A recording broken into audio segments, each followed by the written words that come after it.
Au nom du Père, du Fils et du Saint-Esprit.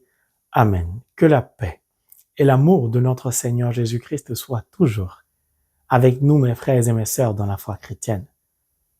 Je voudrais vous informer de ce que de temps à autre, vous allez voir apparaître via cette chaîne un frère ou une sœur partager la parole de Dieu ou une réflexion sur la parole de Dieu dans le but d'accomplir leur mission de témoin, de baptiser, d'apôtre, c'est-à-dire d'envoyer.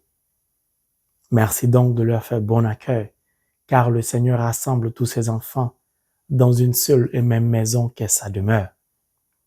Que Dieu nous donne, par la puissance de l'Esprit Saint reçu le jour de notre baptême, d'avoir la force de nous lever et d'oser accomplir notre mission d'apôtre, de témoin, in the name of Jesus Christ, dans le seul but de faire connaître le Fils de l'homme à l'humanité et de répandre la parole de Dieu jusqu'aux extrémités de la terre. In the name of Jesus Christ. Amen.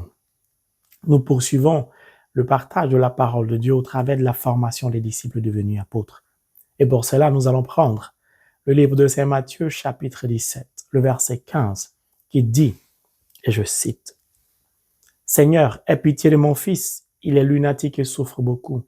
Il tombe souvent dans le feu ou dans l'eau. » Mon frère, ma sœur, l'une des conséquences terribles de la pauvreté de notre foi, c'est le manque de discernement. Les disciples n'ont pas su discerner parce qu'ils n'ont pas su observer, écouter, the word of God, la parole de Dieu. Oui, mon frère, ma sœur, sans la parole de Dieu, il n'y a point de discernement. La parole de Dieu, c'est le Verbe qui s'est fait chair. Donc, on observe le Verbe. Ça s'appelle la contemplation. Le Verbe qui s'est fait chair, c'est le Fils de l'homme. Le Fils de l'homme nous enseigne. Nous devons donc prêter attention, c'est-à-dire écouter. Un chrétien qui n'observe pas la parole de Dieu, un chrétien qui n'écoute pas la parole de Dieu, ne saura jamais discerner. La pauvreté de notre foi, par le manque de discernement, nous donne d'emprunter le chemin de l'échec. C'est pourquoi aujourd'hui le Seigneur voudrait nous enseigner sur l'importance de savoir discerner. Mon frère, ma sœur, je t'invite à bien t'asseoir, à te disposer, afin que le Christ, au travers de cet enseignement, apporte les réponses à tes questions. Pour que tu vois ta vie spirituelle progresser et ta vie physique radicalement changer, afin que tu puisses baigner dans le bonheur que Dieu a prévu pour toi. In the name of Jesus Christ. Il est lunatique et souffre beaucoup. Il s'agit de l'épilepsie. C'est une maladie qui fait souffrir beaucoup. Mon frère, ma sœur, je voudrais que tu comprennes que cet enfant malade, c'est peut-être moi, c'est peut-être toi, qui souffre de quelque chose. C'est peut-être une maladie, c'est peut-être le chômage, le célibat, la pauvreté, l'échec, et j'en passe, qui te fait souffrir. Tu pries, il n'y a pas de résultat. Tu as l'impression que Dieu ne t'entend pas. Ta vie tourne en rond. Il est peut-être temps que tu marques une pause afin de comprendre par le discernement qu'est-ce qui se passe réellement. Car peut-être tu apportes une mauvaise réponse à la situation qui te fait souffrir, à l'événement qui te fait souffrir. Merci donc de bien écouter le message du Christ. L'épilepsie est une maladie qui vous donne d'avoir des crises, des convulsions. Un enfant épileptique, c'est un enfant qui de temps à autre, sinon très souvent, fait des crises, a des convulsions. Ces convulsions sont dues à une décharge électrique dans une partie du cerveau. Lorsque cette décharge a lieu, l'enfant atteint d'épilepsie ne peut plus se contrôler, ne peut plus contrôler ses muscles, car les cellules musculaires ne dépendent plus de son bon vouloir, mais de la décharge électrique. De ce fait, il perd le contrôle de tout. Il perd l'aplomb, c'est-à-dire l'équilibre. Il ne peut plus raisonner. Il ne peut plus rien faire. Voire même, il peut faire pipi sur lui ou faire ses besoins sur lui. Il ne contrôle plus rien. C'est très difficile pour la famille, au-delà de l'enfant même qui est atteint de cette maladie. Alors nous pouvons comprendre lorsque le père dit il est lunatique et souffre beaucoup. Il souffre énormément. Comme le diable, au travers de l'événement, de la situation que tu vis, veut sérieusement te faire souffrir. Vous allez voir où je veux en venir. Confronté à une telle situation, si vous n'observez pas, si vous n'écoutez pas, vous ne saurez pas discerner. Mon frère, ma soeur, si tu ne cherches pas à observer la situation dans laquelle tu te trouves, qui te fait souffrir, si tu ne cherches pas à écouter la situation, tu risques de passer à côté et de voir ta vie tourner en rond. La suite de ce verset va nous donner de discerner, de comprendre ce qui ne va pas. Il est lunatique et souffre beaucoup. Il tombe souvent dans le feu ou dans l'eau. Mon frère, ma soeur, je vais prendre un autre exemple pour accoler à la souffrance de ce fils ou de cet enfant lunatique. Votre fils souffre d'une migraine pendant des heures, pendant 2, 3, 4 jours. N'ayant pas de solution, ou la migraine étant tellement forte que votre enfant décide de cogner sa tête dans le mur fortement plusieurs fois. Conséquence, il va s'ouvrir le front, il va saigner, il peut bousculer son cerveau. Alors une question se pose, de vous à moi. Est-ce qu'une migraine peut pousser celui qui en souffre à agir de la sorte? Bien évidemment, non. Parce que cela ne va faire qu'empirer le mal. Or, quand on a mal, on cherche à guérir. On ne cherche pas à empirer sa situation, sa souffrance. Donc déjà, il y a quelque chose qui ne va pas dans ce que le père dit en ce qui concerne la maladie de son fils.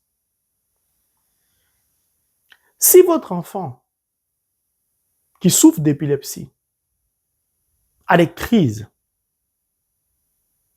des convulsions, la première fois peut-être, il a assis à côté de feu. Ces crises ou ces convulsions peuvent le faire basculer dans le feu. C'est compréhensible. Ou s'il y a un puits, il peut tomber dans le puits ou dans le lac, s'il est assis à côté.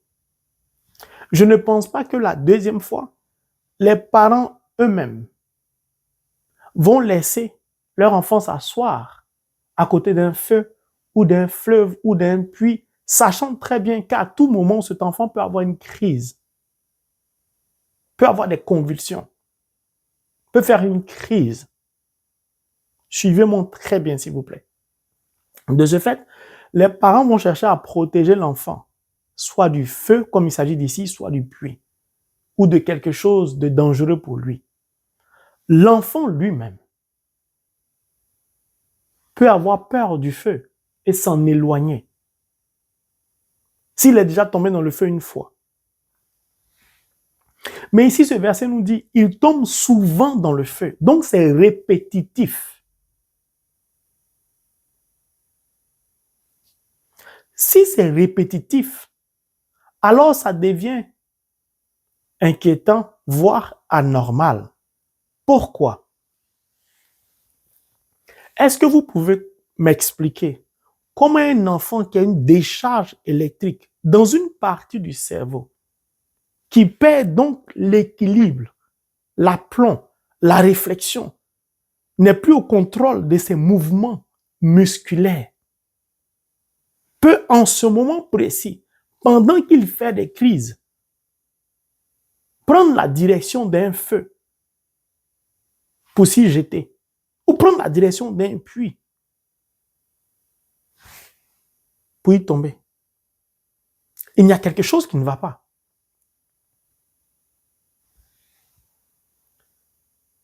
Si donc l'enfant, parce que moi j'ai déjà vu une personne adulte faire une crise devant moi, la personne est tombée raide, en train de baver, faire des mouvements, on ne pouvait pas la calmer, la maîtriser. Ça s'arrête seul. Cette personne adulte était allongée. Pendant le moment de sa crise, j'ai bien observé cette personne.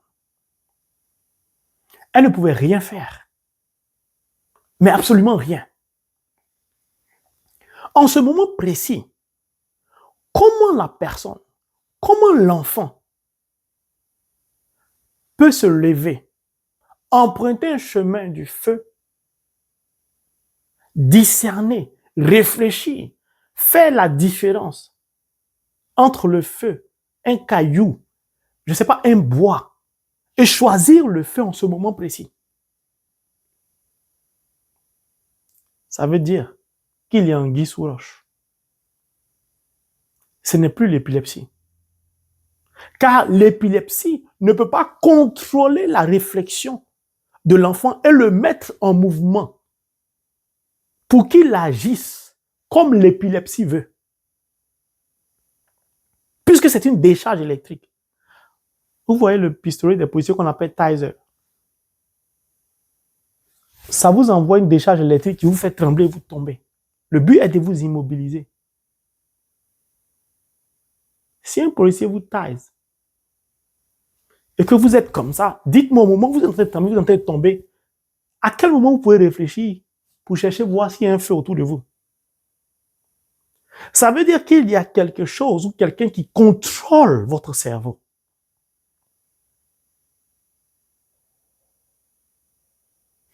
Si vous n'êtes pas capable d'analyser de la sorte, vous allez apporter de mauvaises réponses. Mais nous savons, puisque Jésus a dit, j'ai déjà parlé de ça, Jésus menaça le démon qui sortit de l'enfant. Donc nous savons clairement que cette maladie qu'on appelle l'épilepsie, en ce qui concerne cet enfant, était un bouclier derrière lequel le diable se cachait pour contrôler la vie de cet enfant. Mais ce bouclier-là semblait être un bouclier naturel. Car au regard de la science, de la médecine, l'épilepsie s'explique. Parfois, on y apporte des solutions. Je dis bien parfois. Donc, c'est compréhensible. Voire même naturel. On peut expliquer d'où ça vient. C'est dû à quoi?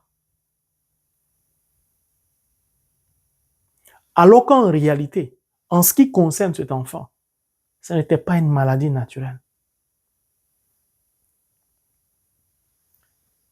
Mon frère, ma soeur, il y a beaucoup de choses que Dieu révèle qu'on ne peut pas dire.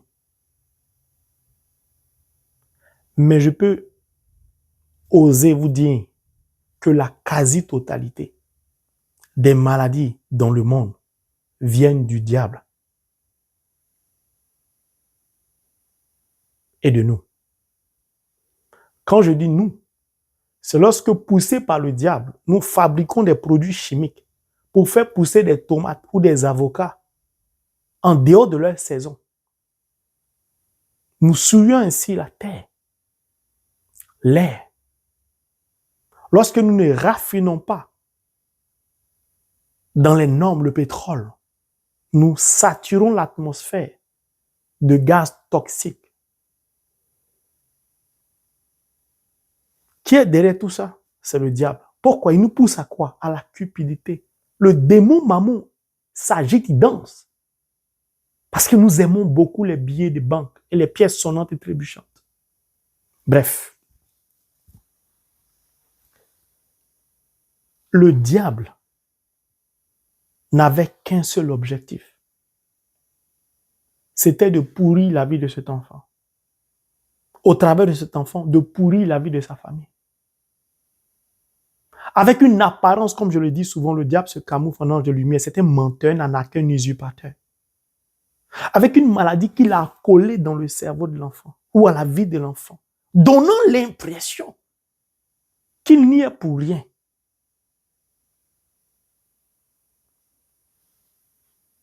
Le diable, peut-être, dans ta vie, a collé quelque chose pour te faire souffrir, qui te fait tourner en rond, qui t'empêche d'avancer, qui te fait tomber souvent dans le feu ou dans l'eau.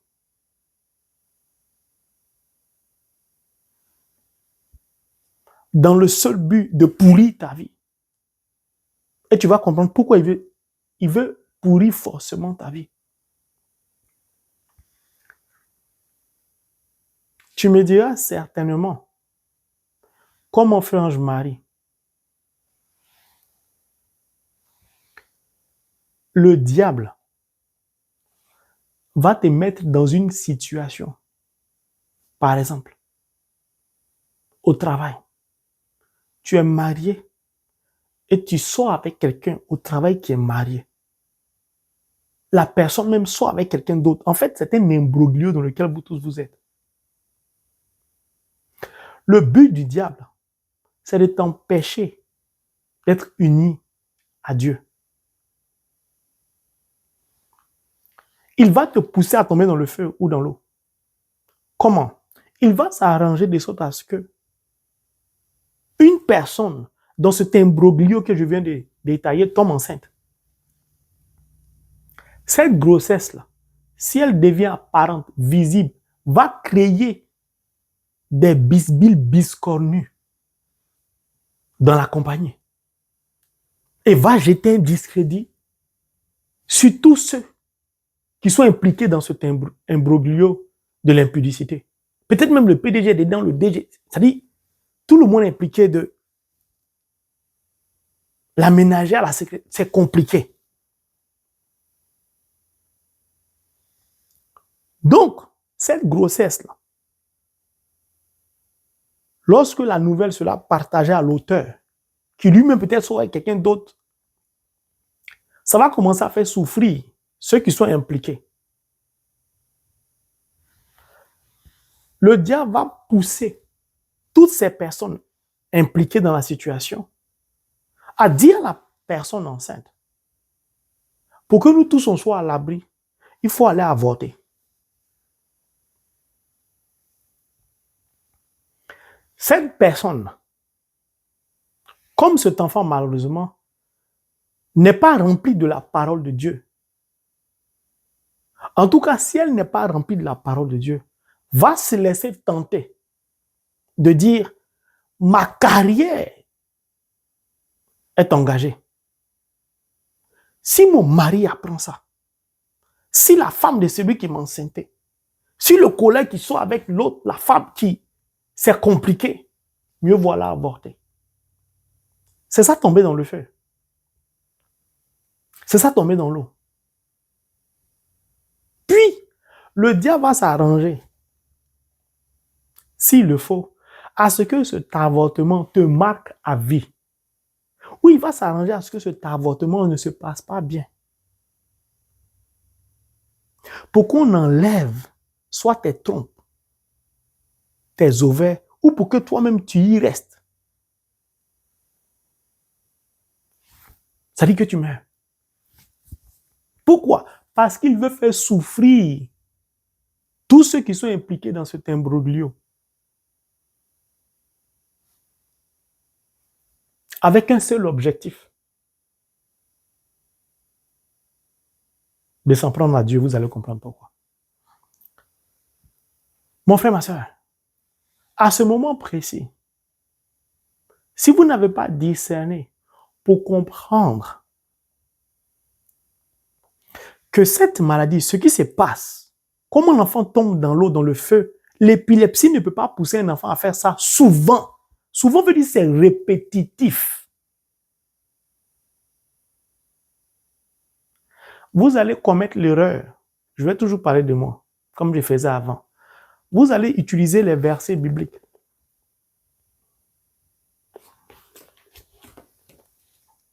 Le prophète Isaïe a dit, dans ses plaies, dans ses meurtrissures se trouve notre guérison. Je plonge cette maladie qu'on appelle l'épilepsie dans le sang de Jésus. Le psalmiste a dit, l'Éternel envoya sa parole et sa parole est guérie. Seigneur, j'envoie ta parole dans le cerveau de cet enfant afin que cette maladie puisse guérir au nom de Jésus. Vous utilisez des versets bibliques. Vous priez. Mais comme vous n'avez pas su discerner, vous adressez une mauvaise prière au mauvais endroit avec les mauvais versets. Résultat, échec. Puis, Seigneur, je ne comprends pas. Je lis la parole. J'utilise les versets bibliques. Je crie à toi. Rien ne se produit. Vous ne comprenez plus. Parfois, vous êtes frustré. Vous commencez à douter de la parole de Dieu. Mais à aucun moment, vous vous remettez en cause pour vous demander, est-ce que j'ai discerné pour savoir et comprendre ce qui se passe? Est-ce que j'ai su écouter? Lorsqu'on m'expliquait la situation de la personne, ou moi-même la situation dans laquelle je suis, est-ce que j'essaie de l'analyser? Est-ce que j'essaie de discerner pour comprendre pourquoi depuis des années, je suis la seule personne qui ne suis pas mariée, qui n'est pas d'enfant? Pourquoi nous tous on est partis à l'école? Je suis le plus diplômé dans la famille, parmi mes amis, mais tous ceux qui ne sont moins diplômés que moi travaillent sauf moi seul. Pourquoi? Pourquoi moi seul ma vie tourne en rond? Si vous ne vous remettez pas en cause pour emprunter le chemin du discernement, vous allez commencer à être frustré. Mais les parents, ils passent des concours, ça marche. Moi, ils passent des concours, ça ne marche pas. Mais ceux qui vont chez les marabouts, leur vie avance. Moi, je suis Dieu, ma vie régresse. Affaire de Dieu, est-ce que c'est sérieux? Est-ce que la parole même, là, ça dit la vérité? Je parlerai toujours de moi. Est-ce que les versets, là, ceux qui ne se sont pas trompés, c'est comme ça que je pensais avant. Parce que j'utilisais les versets bibliques pour prier, comme je viens de vous décrire, sans discernement. Il n'y avait pas de réponse. Le problème, ce n'était pas Dieu. Ce n'était pas que je ne lisais pas la parole, mais que je ne croyais pas en Dieu. Mais il n'y avait pas de discernement. Or, pour discerner, il y a deux chemins au regard de la parole de Dieu. C'est pourquoi je vous dis, un chrétien sans la parole de Dieu est perdu. Il ne suffit pas de connaître les versets pour les réciter. C'était mon cas. Si tu connais les versets, tu pries avec, ça ne veut pas dire que tu es chrétien. Les versets, on ne les connaît pas seulement. Il faut demeurer dans les versets. Il faut y habiter. Il faut laisser les versets bibliques traverser ton âme. Il faut refléter les versets bibliques dans ta vie. Quels sont ces deux chemins de discernement? Si nous prenons le livre de l'Hébreu, chapitre 5, le verset 14, si vous voulez, vous pouvez commencer par le verset 13. La nourriture solide, qu'est la parole de Dieu, ne peut être consommée que par les adultes. Donc, les adultes qui consomment la parole de Dieu, c'est-à-dire les chrétiens qui lisent la parole de Dieu, qui conforment leur vie à la parole de Dieu, qui réalisent la parole de Dieu comme un marin spirituel, qui pratiquent la parole de Dieu. Le verset 14 nous dit, ils ont les sens exercés, affinés au discernement pour savoir ce qui est bon ou ce qui est mauvais, c'est-à-dire pour savoir si ça vient de Dieu ou si ça vient du diable. Donc un chrétien qui ne pratique pas la parole de Dieu, qui ne lit pas la parole de Dieu, qui n'écoute pas la parole de Dieu, qui n'a pas une relation personnelle et personnalisée avec la parole de Dieu, un chrétien qui n'expérimente pas la parole de Dieu, ne saura jamais discerner. Pour savoir si la situation qui est perdue dans ma vie, qui me fait tourner en rond, est l'œuvre du diable ou est l'œuvre de Dieu. Deuxième chemin, 1 Corinthiens 12, 10. Le discernement des esprits est un don donné par l'Esprit Saint de Dieu. Combien sommes-nous à adresser cette intention de prier à Dieu? Seigneur, accorde-moi la grâce de recevoir par la puissance de ton Esprit Saint le don du discernement des esprits. Pourquoi la Bible parle de discernement des esprits? Parce que le cancer que tu as là, ce peut être l'œuvre d'un diable qui, au travers de ce cancer, s'en prend à ta foi. Peut-être le problème que tu as dans ton œil, problème des reins, ou tes nerfs qui ne fonctionnent pas, ce qu'on appelle l'AVC. Ça ressemble bien au diable. Pourquoi? Parce que le diable immobilise vos nerfs. Il paralyse une partie de votre corps. Il vous empêche d'être normal, c'est-à-dire d'être debout pour glorifier Dieu. Il paralyse un de vos côtés.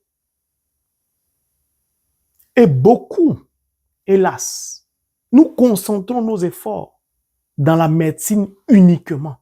Je n'ai pas dit que ce n'est pas bien. Mais pourquoi nous ne regardons pas d'abord à Dieu? Pourquoi nous ne cherchons pas à discerner? Si c'est l'œuvre du diable, ou pas? Ou pas? Deux chemins. C'est un don de l'Esprit Saint. Puis on l'acquiert par la pratique de la parole de Dieu.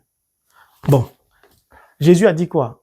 C'est à cause de la pauvreté de votre foi. Si vous êtes pauvre en foi, vous doutez de la parole de Dieu. Vous ne croyez pas en la parole de Dieu. Si vous ne croyez pas en la parole de Dieu, ce n'est pas l'Esprit Saint que vous ne voyez pas, que vous allez croire. Puis, comment vous allez croire que le Saint-Esprit peut vous donner un don? Parce que vous n'y croyez même pas à la parole. L'Esprit même, ce n'est pas la peine. Vous ne pouvez pas recevoir un don. C'est pourquoi nous prions. Il n'y a pas de résultat. C'est ça l'une des conséquences. De ce fait, qu'est-ce que ça va impliquer? Je te pile, je te taille, je te coupe, je te sectionne, je te saisis. Je te plonge, le sang de Jésus, j'invoque, je lave la maladie, ainsi de suite. Conclusion, tu as fini de faire tout ça, le malade est plus que jamais malade qu'avant. Maintenant, toi-même, tu commences à douter de toi. Tu te demandes, est-ce que Dieu t'utilise? Est-ce que le don de guérison qu'on t'a révélé, quand tu partais dans les croisades d'évangélisation, que le franc Marie, tu as dit que tu as un don de guérison, que l'Esprit Saint lui-même t'a dit que tu as un don de guérison. Est-ce que le don là-même on t'a donné? Est-ce que le don existe? C'est pourquoi je disais, en dehors de la parole de Dieu, même si tu as un don, ton don ne peut pas prospérer. Le problème, ce n'est pas Dieu, ce n'est pas l'Esprit Saint qui t'a donné le don, mais tu ne peux pas exercer un don spirituel si tu ne t'attaches pas à la parole de Dieu. Impossible. Mon frère, ma soeur, je dis, assieds-toi bien, tu vas regarder ta vie. Le diable peut boucher les entrailles d'une femme. Elle ne peut pas concevoir. Elle va penser que c'est parce qu'elle a des fibromes. Le diable a fait pousser les fibromes. Ça sort à l'échographie. Elle croit que c'est vrai. Pourtant, ce n'est pas vrai. Regardez, il est lunatique et souffre beaucoup. La souffrance de ce fils le conduit où? Il tombe souvent dans le feu ou dans l'eau. Le souvent là veut dire quoi? Le diable a pour but de faire répéter les événements malheureux que tu as déjà vécus dans ta vie. De sorte à t'emmener à douter de toi-même, à douter de Dieu, à douter de la parole de Dieu. À te demander, est-ce que tes prières portent? C'est ça souvent. On n'est pas encore arrivé sur le feu et l'eau, j'y reviendrai. Je vais te donner un exemple. Quand tu rencontres quelqu'un, ça ne marche jamais. De la manière dont ça ne marche pas, là, regardez au jardin d'Éden. Qu'est-ce qui s'est passé? Le diable épiait Adam et Ève. Il les observait. Pourquoi? Il est nul, il vaut rien. C'est un menteur, un usurpateur. Quand il nous observe, c'est bien pour copier, pour enregistrer, pour garder nos habitudes, notre attitude, c'est-à-dire notre langage, notre manière de nous habiller, tout ça. Les chrétiens n'aiment pas quand je parle de tenue vestimentaire ou de quelque chose. Tout ça, le diable prend ça pour nous avoir. Le diable se rend compte que le premier agent maléfique qu'il a envoyé vers toi, il t'a utilisé, il est sorti avec toi, il t'a laissé les partir, ça t'a affecté. Tu es allé au tabernacle, tu as crié à Dieu, tu es allé en pèlerinage rosaire. Il va emmener des gens encore comme ça. Plus tu pries et que le Saint-Esprit te donne des révélations ou tu reçois des paroles de connaissance, le diable va envoyer des anges qui se camouflent en anges de lumière. Si tu ne prends pas le temps de discerner, que tu es pressé, tu te jettes dedans, ils finissent de sortir avec toi, ou ils te promettent moins et merveilles. Quand ils ont ce qu'ils veulent, ils te laissent, ils partent. Et tu vas dire quoi? Je ne comprends pas. J'ai l'impression que quand je rencontre une personne, c'est la même chose qui se produit. Tu vas commencer à regarder les sorciers de ta famille qui n'y sont pour rien. Tu vas commencer à regarder est-ce qu'on t'a pas fait quelque chose. Il tombe souvent dans le diable aime faire répéter dans ta vie ce qui fait que tu n'avances pas. Tu tombes enceinte fausse couche. Dieu t'a dit que tu vas accoucher, non. Lui, il fait toujours tout pour que tu aies fausse couche. Et toi, tu ne comprends pas, tu dis, mais je prie, pourquoi j'ai fait une fausse couche? Parce que tu ne prends pas le temps de discerner pour comprendre que Dieu permet la fausse couche pour glorifier son nom dans ta vie, car ce qui est important aux yeux de Dieu, c'est de préserver ta vie et non forcément de te faire accoucher. Parce que le diable, il a prévu que sur la salle et sur le lit de l'accouchement, c'est là-bas qu'il va utiliser ses agents médecins infirmiers pour te cisailler des choses. Dieu a vu ça d'avance. Dieu préfère t'épargner. Mais comme nous, on pense qu'on connaît Dieu, on contrôle Dieu, on dit Dieu ne peut pas faire ci, Dieu ne peut pas faire ça. On oublie qu'il est l'être suprême au monde. Donc vous allez voir des gens qui passent le temps à échouer, passent des concours, ils échouent. Ces personnes-là ne comprennent pas. Mais c'est le diable qui fait ça. Quand il fait répéter les échecs au concours, tu te demandes, est-ce que ça vaut la peine de passer un concours? Tu te demandes, est-ce que Dieu entend tes prières? Est-ce que tu vas t'en sortir un jour? C'est que tu as fini, tu es parti à l'école, tu ne travailles pas. Tout le monde travaille, tu ne comprends pas. Il répète. Quand tu postules, on te fait tous les entretiens, on te donne l'impression qu'on va te prendre, on ne t'appelle jamais. C'est ça souvent. C'est le but du diable. Pourquoi? Le diable a pour mission d'amplifier la souffrance dans ta vie pour te traumatiser. Quand il fait tomber l'enfant dans le feu souvent, qu'est-ce qu'il fait? Il brûle l'enfant. Les brûlures la laissent des taches. Quand il regarde les taches là, il sait que ça vient du feu.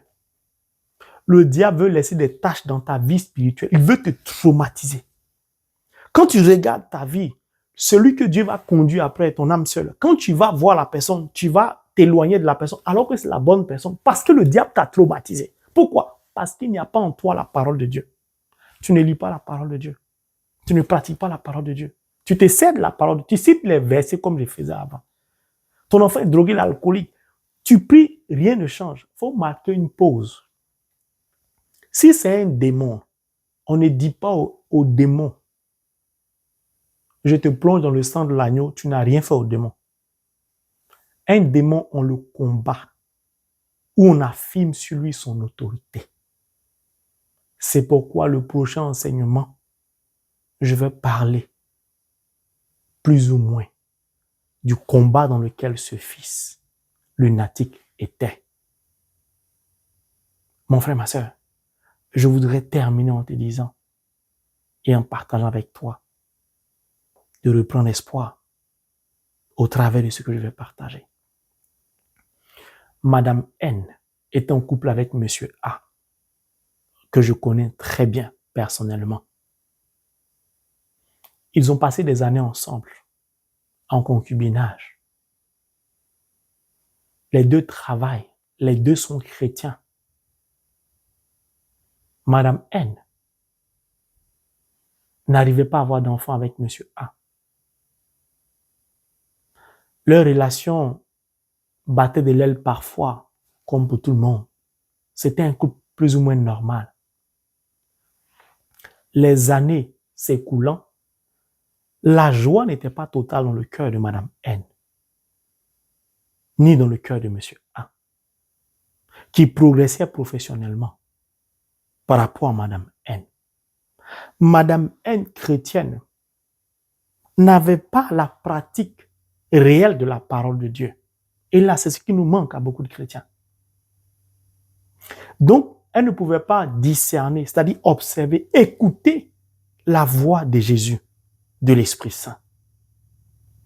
Madame N faisait tout son possible pour donner un enfant à Monsieur A, qui au fur et à mesure que le temps avançait, désirait avoir un enfant, ce qui est tout à fait légitime.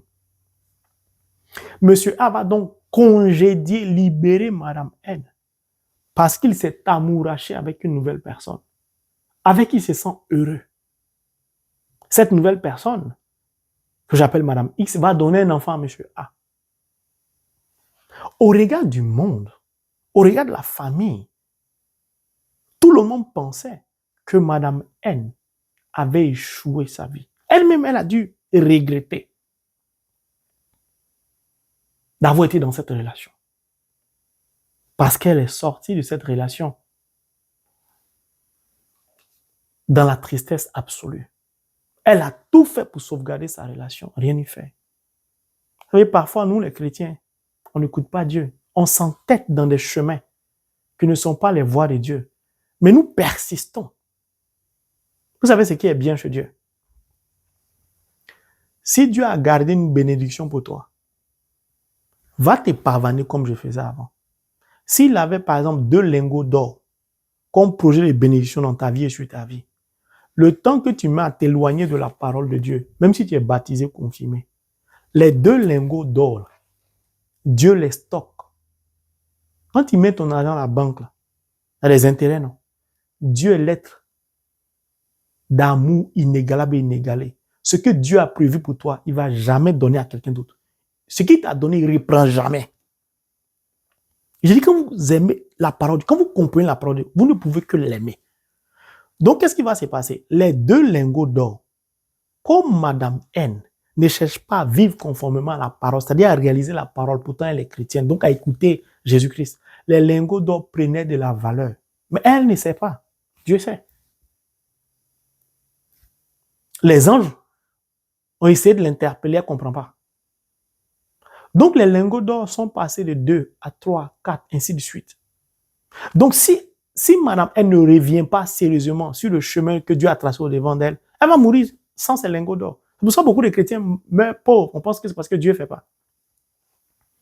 Comme ils l'ont congédié, elle n'a plus le choix. Madame N, dans ses prières et ses jeûnes, va rencontrer Monsieur Bonheur.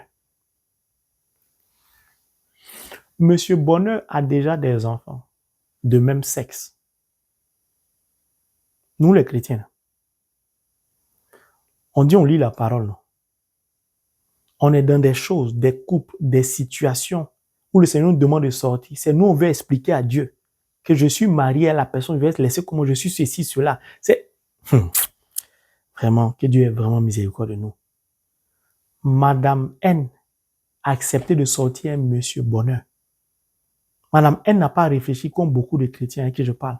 Franchement, Marie, je ne peux jamais marier un homme qui a déjà des enfants. Ça, là, je ne peux pas. Non, moi, une femme qui a déjà 3 enfants d'un autre mariage, je vais faire quoi à elle? Toi, tu es Dieu. Quelqu'un peut être un chrétien, se tromper de chemin dans sa vie.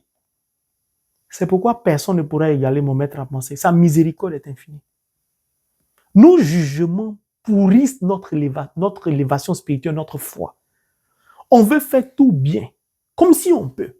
Ce que Dieu te donne, il faut prendre. Tu es célibataire et c'est toi qui poses des conditions à Dieu. Je veux telle personne comme ci, comme ci, comme ça, comme ça. Tu es libre de proposer à Dieu. Dieu est libre aussi de te donner ce qu'il veut. Donc si tu penses que tu es Dieu, refuse pour lui. Donc Madame N va accepter. Monsieur Bonheur rêvait de rencontrer une femme qui allait lui donner un enfant de sexe opposé. Madame N, étant en concubinage avec Monsieur Bonheur, va tomber enceinte. Là où, avec Monsieur A, pendant des années de cette relation, elle n'a pas pu tomber enceinte. Au regard de la sorcellerie qui accourait dans la famille de M. A. Au regard du déchaînement violent du diable à l'égard de M. A, donnant l'impression que c'est Mme N qui avait un problème de stérilité. Pourtant, il n'en était de rien. D'où l'importance de savoir discerner. Mme N va tomber enceinte et donner un bébé, un enfant à M. Bonheur, qui est l'opposé au niveau du sexe à ses enfants. M. Bonheur, comblé d'avoir l'enfant dont il rêvait, va mettre toute sa fortune à la disposition de Mme N. Mme N, qui était simple fonctionnaire dans son pays, qui touchait un salaire pas luisant, parce que travaillant dans le domaine de l'éducation,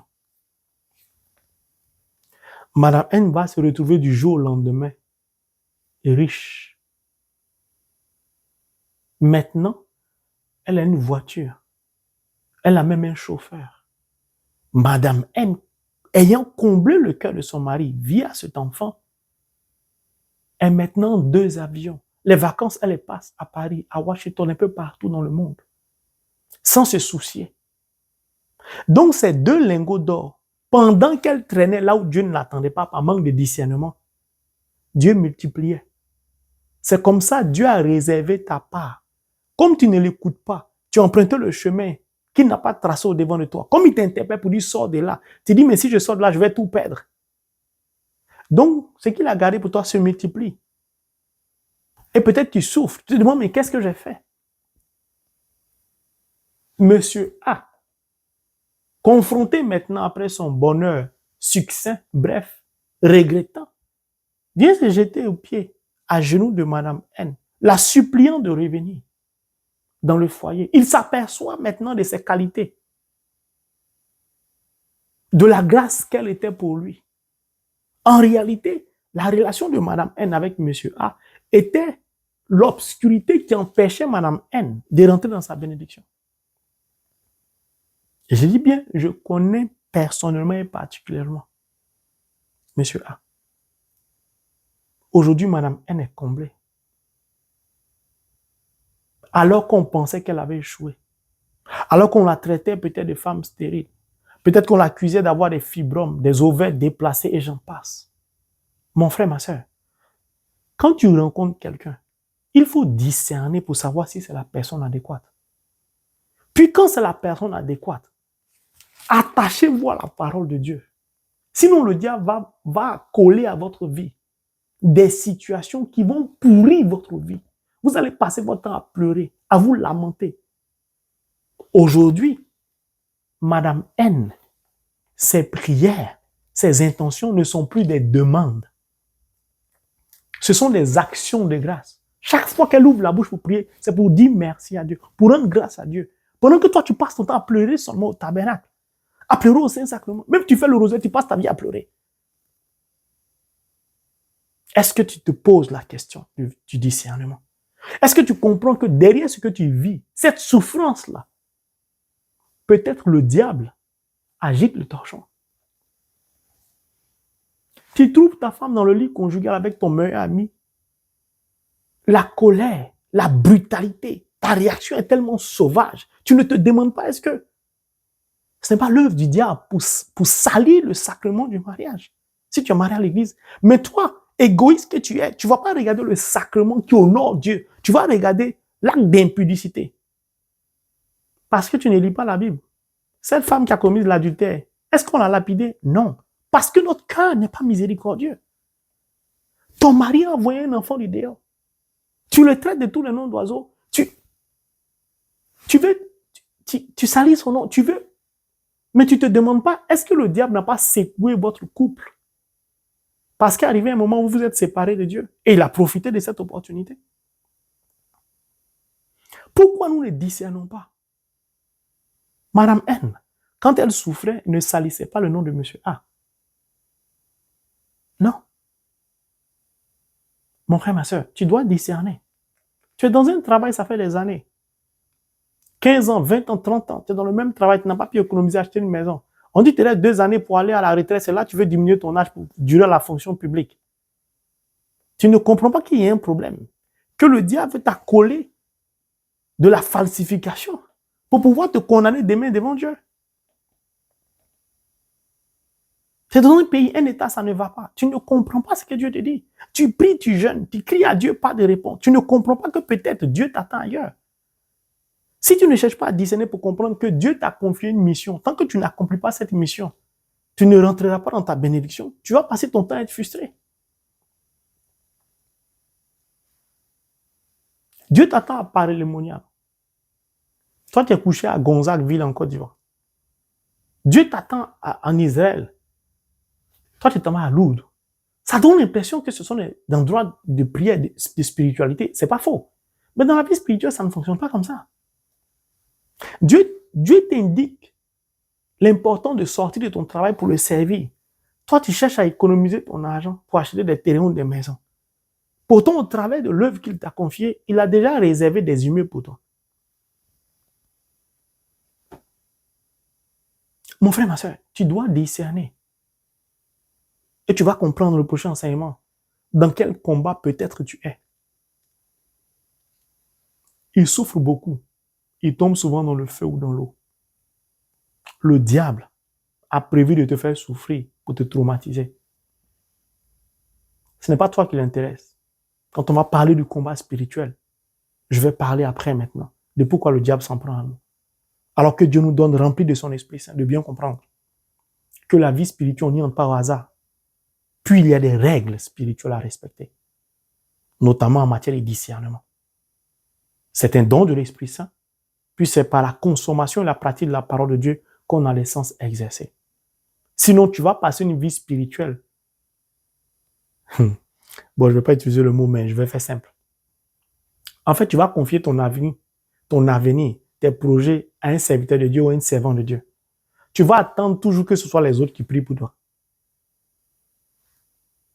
Comme si le frange Marie Chanel avait la capacité de transformer ta vie. Si moi, je pouvais transformer ta vie, j'allais d'abord commencer à transformer ma propre vie, car charité bien ordonnée commence par soi-même.